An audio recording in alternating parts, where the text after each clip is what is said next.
एक समय की बात है, एक छोटे से गांव में रहने वाला लड़का राज को एक सुंदर सी लड़की के आदेश पर शहर में पढ़ाई करने के लिए भेज दिया गया। उसके जाने के बाद उसने कपड़ा साइल का काम धंधा करना शुरू कर दिया।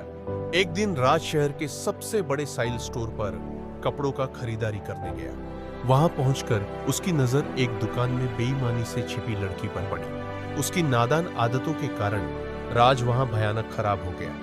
वह अपनी ईमानदारी और अच्छाई की रक्षा करना चाहता था। नीतिवादी युवा राज ने अपनी मां के बताए तरीके पर चलकर बिना ज्यादा सोचे समय क्यों खराब नहीं करते हुए दुकानदार को एक चांदी का सिक्का छोड़ दिया और वहां से कपड़ा खरीद लिया।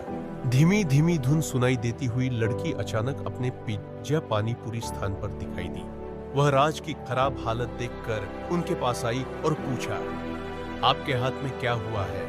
क्या मैं कुछ मदद कर सकती हूँ? राज ने यह बात सुनकर हौसला बढ़ाया और उसने सबसे पहले दुकानदार को धन्यवाद दिया जिसने उसे यह सिक्का दिया, और उसने उस लड़की द्वारा पूछे गए प्रश्नों का उत्तर दिया। धन्यवाद बहन, मेरे हाथ में कुछ नहीं हुआ है, शायद तोड़ी है। लड़की ने राज को बताया कि वह उसे बचपन से ही उम्मीद कर रही है। उसने आगे कहा कि उसे एक बहुत अच्छा और भोला लड़का चाहिए जो उसे सब प्यार करे और उसकी ख्वाहिशों को सीधा रास्ता दे। राज ने लड़की के प्रति खास इंटरेस्ट दिखाया और उसे बातचीत के लिए आमंत्रण दिया। वे बहुत देर तक बात करते रहे और इस प्रक्रिया में वे दोनों एक दूसरे के बारे में अधिक जानने वाले हुए।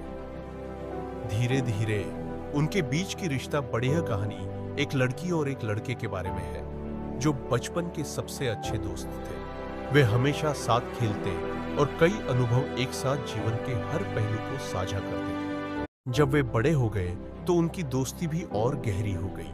वह एक दूसरे के साथ मनोरंजन करने, साथ पढ़ाई करने और सप्ताहांत में मार्गदर्शन करने लगे। एक दिन लड़के ने अपनी दोस्ती के कुछ अलग महसूस किया।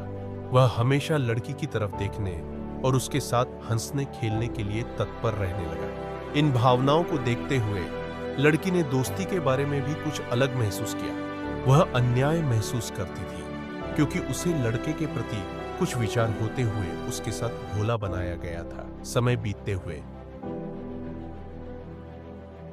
लड़के ने धीरे धीरे लड़की को अपने अलग होने के ख्याल के बारे में समझाया।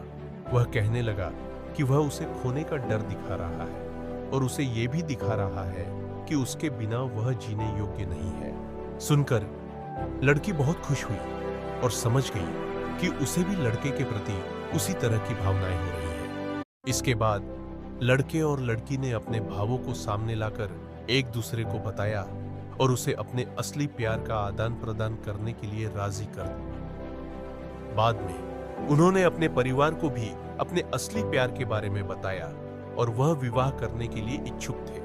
इस प्रकार लड़के और लड़की ने एक साथ विवाह किया और अपने सपनों को साथ मिलकर पूरा किया। वे अपने दिल की बात समय पर बताने के लिए बहुत खुश थे और उनकी प्रेम कहानी एक दूसरे के लिए प्रेरणा का कारण बन गई।